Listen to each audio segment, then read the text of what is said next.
The ERD 2011-12 had at its working title a very long title, which was Effective Net Resource Management for Inclusive and Sustainable Growth in the context of increased scarcity and climate change. What role for the public and the private sector? And we can be assured that every single word of this title has been debated already in detail, and is likely to be debated quite hopefully in this workshop as well, and in the future. And this is very exciting. So we're a group of experts, we're multidisciplinary, we're economists, we're also other disciplines involved. We're from European countries, but we're also involving from Africa, Latin America, and Asia, thinking about these issues. It's a complex title, and it's we will unpack it further during the workshop, and we're hoping to have your feedback on this. I think an important issue to realize is what we put in the ERD outline, which we discussed in April in the Brussels workshop, and some of you were there as well. Is sort of the new trends in net resource management. Something that has already happened, and also trends that are expected to happen. So, for instance, the demand for food is expected to rise by 50% globally in 2030. The demand for energy is expected to increase by about 40% in the same period. The demand for water is expected to increase by 40%. And these are all respected institutes thinking about the future, and also charting, of course, what has happened in the past. And that is, according to some, leading to a resource crunch. That the demand is put so much pressure on our resources that actually a business as usual isn't possible anymore. Also, it has implications. So, energy consumption has implications for global climate change, temperature increases, and also planetary boundaries are near tipping points, at least in some environmental areas. And a big question here is, what does this mean for achieving inclusive and sustainable growth in developing countries? This is a schematic overview that some of you may have already seen in previous consultations. And basically, at the end it says, we're interested in inclusive and sustainable growth. So net resource management for inclusive and sustainable growth. But we want to bring this right at the front. So inclusive and sustainable growth is a very important context. Or it's an important concept for us. We start also from sort of drivers that I've just mentioned. So the increased incomes, increased population, and some other areas which put enormous pressures on global resources, and in particular they put pressure on a set of resources, water, land, and also energy, and that this is leading to crunch in a set of resources that are related, and the fact that they're increasingly related, so that water and land are related, water and land also help to produce energy, and that they are very related, is something that we call the well nexus, water, energy, land. And you might hear that coming back again and again during the workshop. Now this scarcity is likely to affect developing countries through a number of routes. So it will have direct implications. If you don't have direct implications in developing countries, of course, in terms of scarcity, but also indirectly as well. So food prices and other energy prices and so on indirectly affects how that might affect developing countries. And then at the heart of the report will be to think about what does this new sort of context mean for the management of land, water and energy. And we're thinking about sort of country context, thinking about the role of the public and the private sector, and particularly their interaction. They can't always be neatly divided, but thinking about the interaction between the public and the private sector, and how this interaction can help to manage land, water and energy for inclusive and sustainable growth. And inclusive and sustainable growth, in our view, is we will unpack it later in the next session, but it is not just outcomes, it's also a process and a more normative content as well. Now, some of the issues that we're hoping to be addressed in this consultation it's the first where we have all the issues, or many of the issues, on the table. So we've had previous consultations where we had one or two of the issues on the table. Here we have a number of the issues on the table, and so we have, for instance, a session on land tomorrow, and one issue there is that this global scarcity, global increased demand for land is leading to increased pressures for land, including in developing countries, and this increased interest in land should help to lead to more development, rural development, inclusive and sustainable growth in developing countries. But so far, it's not clear whether these land deals are indeed helping developing countries as much as expected. And that's what we call the conundrum, the land conundrum.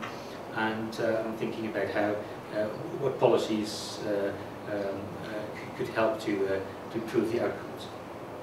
We'll also have a session on water, and there we hope to tackle the allocation access challenge that is so important in the new context of scarcity and climate change. There will also be a session on energy, and we've had an excellent consultation in Bonn, hosted by the German Development Institute a month ago, where we really thought about narrowing down the scope of the chapter, and we're focusing not so much on energy efficiency, which we were hoping to do initially, but much more on renewable energy. That we're thinking particularly about is it possible to promote underexploited, or get more investment in renewable energy, and the hypothesis there is that there is underexploited opportunity in investing in renewables, hydropower or other areas, and that these could lead to a triple win. So more investment in renewables could be lead to more energy provision, i.e. more economic growth, because the bottleneck, and you just have to open up any newspaper here over the weekend, it's all about of course, energy provision, and which is a key bottleneck to growth. So that you have more provision of energy, but also that it can help the poor, and it's also good for the environment as well. Now we also have a session in the afternoon, which is particularly on the role of business. We already had in Maastricht 2 months ago a consultation that was focusing on land and also governance issues, of public policy and governance more broadly. And we're now hoping to zoom in a bit more on also the private sector side. What does the private sector already do? Can it already, on its own and in its partnering processes as well? So that's what we hope to do in the afternoon.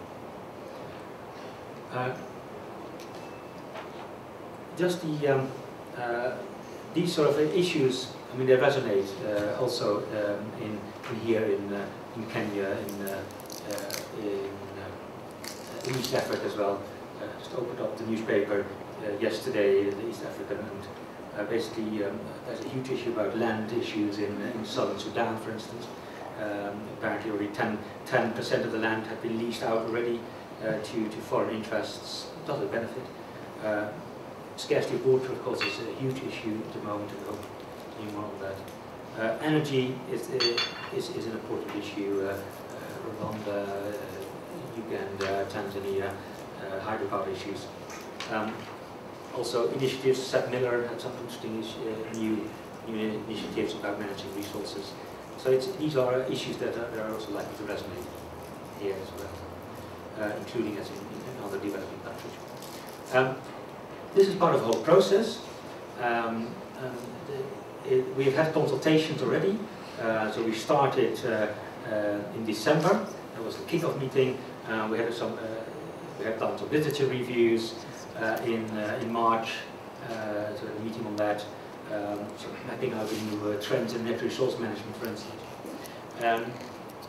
We've had a meeting on the outline, which was discussed in Brussels, organized by the European Commission. We then had meetings in Maastricht and Bonn, and we're now here in Nairobi, a meeting hosted by the ARC, particularly thinking about the role of the private sector, and also have sessions on water, energy and land, section of the report. And then we're hoping to have two roundtables at the EADI DSA conference in York, so that's the European Association of Development Institutes, and we're also hoping that many of you can make that to that consultation, and thinking about some of the emerging policy implications. We then, the schedule is that we have a draft of the European Report on Development, the chapters to the Commission, who's commissioning this by the beginning of October. But there are already other channels which you can contribute. So there's a blog, there's an EU blog, and I think some of you may have been in the pack, and you can contribute to that. You can comment, or you can just contribute the whole blog. You just let us know, let ODI or Eastern UPM or the DIE know. There are some articles and debates that we're having, and we're contributing to some interesting debates that have parallels. There's one organised by Mike Miller, for instance, earlier in South Africa, which has very nice parallels to what we're thinking about in the ERD as well. And there are some other parallel events that are taking place that we're hoping to contribute to.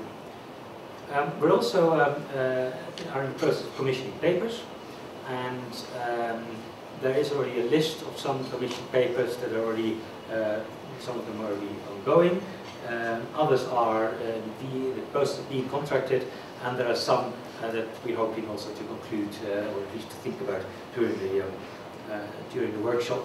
And if you want to contribute and you aren't already doing so, then let us know, and we can discuss this. Bearing in mind, of course, the timetable that we're under, that any annual report is under. So, thank you very much for your attention for this introduction. I'm hoping that we have fruitful discussions. I think we want to have this in an informal way, have informal discussions like we've had in the previous consultations. So we're hoping to have sort of brief presentations, and that there's also scope then during the sessions. I don't know whether it works in all sessions, but in most of the sessions that we have breakout groups, so that we either here or maybe somewhere else in the hotel that we can discuss some of the issues within small groups, and that we can report back, so that it basically becomes an interactive consultation.